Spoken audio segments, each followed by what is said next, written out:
ಉಡುಪಿಯಲ್ಲಿ ವಿಶ್ವಗೀತ ಪರ್ಯಾಯದ ಸಂಭ್ರಮ ಮನೆ ಮಾಡಿದೆ. ಶ್ರೀ ಸುಗುಣೇಂದ್ರ ತೀರ್ಥರ ಪರ್ಯಾಯಕ್ಕೆ ಸಕಲ ಸಿದ್ಧತೆಯನ್ನ ಕೈಗೊಳ್ಳಲಾಗಿದೆ. ಕೃಷ್ಣನಗರಿಯತ್ತ ಭಕ್ತಾದಿಗಳು ಕೂಡ ಸಾಕಷ್ಟು ಸಂಖ್ಯೆಯಲ್ಲಿ ಆಗಮಿಸುತ್ತಿದ್ದಾರೆ. ರಥಬೀದಿಯಲ್ಲಿ ದೀಪಾಲಂಕಾರ ಮಾಡಲಾಗಿದೆ. ಕೇಸರಿ ಬಾವುಟ ಹಾರಾಡ್ತಾ ಇದೆ. ಪರ್ಯಾಯ ಮೆರವಣಿಗೆ ಸ್ಥಳದಲ್ಲಿ ವಿಶೇಷ ಅಲಂಕಾರವನ್ನ ಕೈಗೊಳ್ಳಲಾಗಿದೆ. ವಿವಿಧ ರೀತಿಯ ಸ್ವಾಗತ ಕಮಾನುಗಳು ರಚನೆ ಮಾಡಲಾಗಿದೆ. ಎಲ್ಲಾ ರೀತಿಯಾಗೂ ಕೂಡ ಈಗ ಮಠ ಸಿದ್ಧತೆಯನ್ನ ಮಾಡಿಕೊಂಡಿದೆ. ಋಷಿ ಪರಂಪರೆಯ ಮಾದರಿಯಲ್ಲಿ ಗುರುಕುಲವನ್ನ ಸ್ವಾಮೀಜಿ ನಡೆಸುತ್ತಿದ್ದಾರೆ. ಈಗ ಗುರುಕುಲ ಹೇಗಿದೆ ಎಂಬುದರ ಕುರಿತಾಗಿ ನಮ್ಮ ಪ್ರತಿನಿಧಿ ರೂಪೇಶ್ ಬೈಂದೂರು ಒಂದು ಪ್ರತ್ಯಕ್ಷ ವರದಿಯನ್ನ ಕೊಟ್ಟಿದ್ದಾರೆ. ನೋಡೋಣ ಬನ್ನಿ. ಇಡೀ ರಾಜ್ಯದೆಲ್ಲೆಡೆ ಪರ್ಯಾಯದ ಸಂಭ್ರಮ. ಈ ಬಾರಿ ಪರ್ಯಾಯ ಪುತ್ತಿಗೆ ಮಠದ ಸುಗುಣೇಂದ್ರ ಶ್ರೀಪಾದಂಗರಿಗೆ ಪರ್ಯಾಯ ಬರುತ್ತೆ. ಹೀಗಾಗಿ ಕ್ಷಣಗಣನೆ ಆರಂಭವಾಗ್ತಾ ಇದೆ. ಹೀಗಾಗಿ ನಾವು ಇವತ್ತು ಪುತ್ತಿಗೆಯ ವಿದ್ಯಾಪೀಠದಲ್ಲಿದ್ದೇವೆ. ಇದು ಯಾವ ರೀತಿಯಾಗಿ ಹಿಂದೆ ಗುರುಕುಲದ ಪದ್ಧತಿ ಇತ್ತು, ಆ ಪದ್ಧತಿ ಅಡಿಯಾಗೆ ಇಲ್ಲಿ ಒಂದಿಷ್ಟು ಶಿಕ್ಷಣವನ್ನು ಕೊಡಲಾಗ್ತಾ ಇದೆ. ನೀವು ದಶಗಳು ತೋರಿಸ್ತಾ ಹೋಗ್ತೀವಿ ಯಾವ ರೀತಿಯಾಗಿದೆ ಅಂತ ಹೇಳಿ ನೀವು ನೋಡಬಹುದು. ಪುತ್ತಿಗೆ ವಿದ್ಯಾಲಯ ಅಂತೇಳಿ ಪುತ್ತಿಗೆ ಮಠ ಅಂತ ಕೂಡ ಬರೆದಿದೆ. ಯಾವ ರೀತಿಯಾಗಿ ಹಿಂದೆ ಕಾಲದಲ್ಲಿ ಯಾವ ರೀತಿಯಾಗಿ ವಿದ್ಯೆಗಳನ್ನು ಕೊಡ್ತಾ ಇದ್ರು, ಗುರುಕುಲ ಮಾದರಿಯಲ್ಲಿ ವಿದ್ಯೆಗಳನ್ನು ಕೊಡ್ತಾ ಇದ್ರು, ಆ ರೀತಿ ವಿದ್ಯೆಗಳನ್ನು ಕೊಡ್ತಾ ಇದ್ದಾರೆ. ಹೀಗಾಗಿ ಇದೆಲ್ಲವೂ ಕೂಡ ಇದು ಪುತ್ತಿಗೆ ಮಠಕ್ಕೆ ಒಳಪಟ್ಟಂತಹ ಒಂದು ವಿದ್ಯಾಸಂಸ್ಥೆ.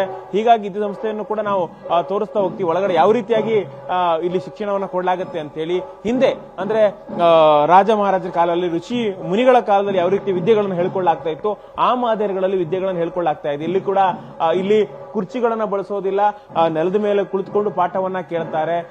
ಈ ಮಾದರಿಯಲ್ಲಿ ಇಲ್ಲಿ ಒಂದು ವಿದ್ಯೆಗಳನ್ನ ಕಲಿಸ್ಕೊಡ್ಲಾಗತ್ತೆ. ನೀವು ನೋಡಬಹುದು ಸಂಸ್ಕೃತ ವಿದ್ಯಾಪಾಠ ಒಂದಿಷ್ಟು ಅಕ್ಷರಗಳನ್ನು ಕೂಡ ಬೋರ್ಡ್ ನಲ್ಲಿ ಬರೆದಿದ್ದಾರೆ. ಅದೇ ರೀತಿಯಾಗಿ ಹಿಂದಿನ ಕಾಲದಲ್ಲಿ ಯಾವ ಮಾದರಿಗಳಿತ್ತು ಆ ಮಾದರಿಯಲ್ಲೇ ಶಿಕ್ಷಣವನ್ನು ಕೊಡಲಾಗ್ತಾ ಇದೆ. ಈ ವಿದ್ಯಾಸಂಸ್ಥೆ ಬಗ್ಗೆ ಮಾತಾಡ್ಲಿಕ್ಕೆ ಇಲ್ಲಿನ ಒಂದು ಸುನಿಲ್ ಆಚಾರ್ಯ ಅವರು ಇದ್ದಾರೆ. ಅವರು ಇಲ್ಲಿನ ಪ್ರಾಚಾರ್ಯರು, ಅವ್ರನ್ನೇ ಮಾತಾಡ್ತಾ ಹೋಗ್ತೋಣ. ಇದು ಅಂದ್ರೆ ಈ ಕಾಲದಲ್ಲೂ ಕೂಡ ಈ ಒಂದು ಹಳೆ ಪದ್ಧತಿಗಳನ್ನ, ಗುರುಕುಲ ಪದ್ಧತಿಗಳನ್ನ ಮುಂದುವರಿಸಿಕೊಂಡು ಬಂದು ಯಾವ ರೀತಿಯಾಗಿ ಪಾಠವನ್ನ ಮಾಡ್ತಾ ಇದ್ದೀರಿ, ಯಾವ ಕೋರ್ಸ್ಗಳಿದೆ ಇಲ್ಲಿ ಅಂತ? ಇಲ್ಲಿ ವಿದ್ಯಾರ್ಥಿಗಳು ವಿಪ್ರಬಾಲಕರು, ಬ್ರಾಹ್ಮಣ ವಿದ್ಯಾರ್ಥಿಗಳು ಪ್ರಾಥಮಿಕ ಉಪನಯನವಾದ ನಂತರ ಅವರು ಕೆಲವೊಬ್ಬರು ಲೌಕಿಕ ಶಿಕ್ಷಣದಲ್ಲಿ SSLC ಮುಗಿಸಿಯೂ ಕೂಡ ಇಲ್ಲಿ ಬರೋರಿದ್ದಾರೆ. ಅಂದರೆ ಇಲ್ಲಿ 7 ವರ್ಷಗಳ ಕಾಲ ಇಲ್ಲಿಯೇ ವಸತಿ, ಅವರಿಗೆ ಮನೆಗೆ ಹೋಗಿ ಬರಲಿಕ್ಕಿಲ್ಲ. ಇಲ್ಲಿಯೇ ಅವರು ಬೆಳಗ್ಗಿನಿಂದ ಹಿಡಿದುಕೊಂಡು ಸಂಜೆಯವರೆಗೂ ಇಲ್ಲೇ ಇದ್ದುಕೊಂಡು ಗುರು ಸೇವೆಯನ್ನು ಮಾಡ್ತಾ ಮತ್ತು ಇಲ್ಲಿಯ ಶಿಕ್ಷಣವನ್ನು, ಸಂಸ್ಕೃತ ಪ್ರಧಾನವಾದ ವಿಷಯ ವೇದ, ವೇದಾಂತ, ಜ್ಯೋತಿಷ್ಯ, ಪೌರೋಹಿತ್ಯ ಹಾಗೂ ಇನ್ನು ಅನೇಕ ವಿಚಾರಗಳನ್ನು, ಆಗಮಾದಿ ಶಾಸ್ತ್ರಗಳ ವಿಚಾರಗಳನ್ನು ಇಲ್ಲಿ ಅಧ್ಯಯನವನ್ನು ನಡೆಸಲಾಗುತ್ತೆ. ಅಂದ್ರೆ ಈಗ ಮಾದರಿಗಳನ್ನು ನೋಡೋದಾದ್ರೆ ಸಿಲೆಬಸ್ ಯಾವ ರೀತಿಯಾಗಿರುತ್ತೆ, ದೇವಸ್ಥಾನ ಪೌರೋಹಿತ್ಯ ಹೆಂಗ್ ಮಾಡಬೇಕು, ಆಗಮ ಶಾಸ್ತ್ರ ಅಂತ ಏನು, ಒಂದು ಪ್ರತಿಷ್ಠೆ ಹೆಂಗ್ ಮಾಡೋದು, ಎಲ್ಲದೂ ಕೂಡ ಹೇಳುತ್ತಾ ಕೋರ್ಸ್ಗಳು ಹೆಂಗಿರುತ್ತೆ ಅಂತ. ಇಲ್ಲಿ ನಾವು ವಿದ್ಯಾರ್ಥಿ ಪ್ರಾಥಮಿಕ ಸೇರುವಾಗ ಅವನಿಗೆ ಸ್ನಾನ ಹೇಗೆ ಮಾಡಬೇಕು, ಸಂಧ್ಯಾ ವಂದನೆ ಹೇಗೆ, ಪೂಜೆ ಹೇಗೆ, ಈ ಬೇಸಿಕ್ ಇಂದ ಪ್ರಾರಂಭ ಮಾಡಿಕೊಂಡು ಮುಂದೆ ದೇವಸ್ಥಾನದ ಪ್ರತಿಷ್ಠಾಪನೆ, ದೇವಸ್ಥಾನದ ಬ್ರಹ್ಮಕಲಶ, ಇವೆಲ್ಲ ದೊಡ್ಡ ದೊಡ್ಡ ಆಚರಣೆಗಳೇನಿವೆ ಅದೆಲ್ಲವನ್ನೂ ಇಲ್ಲಿ ಹೇಳಿಕೊಳ್ಳಾಗುತ್ತೆ. ಹಾಗೆ ವಿವಾಹ ಸಂಸ್ಕಾರಗಳು, ಇಲ್ಲಿನ ವ್ಯವಸ್ಥೆಗಳ ಬಗ್ಗೆ ಹೆಂಗಿರುತ್ತೆ, ಹೆಂಗೆ ಯಾವ ಪಾತ್ರ ಪಾಠ ಆಗುತ್ತೆ ಅದೆಲ್ಲ ಎಕ್ಸ್ಪ್ಲೇನ್ ಮಾಡ್ತಾರೆ ಹೆಂಗಿದೆ ಅಂತ. ಇಲ್ಲಿ ವಿದ್ಯಾರ್ಥಿಗಳು ಕೆಳಗಡೆನೆ ಕೂಡ್ಲಿಕ್ಕೆ, ಗುರುಗಳು ಕೂಡ ಕೆಳಗಡೆನೆ ಕೂಡ್ಲಿಕ್ಕೆ.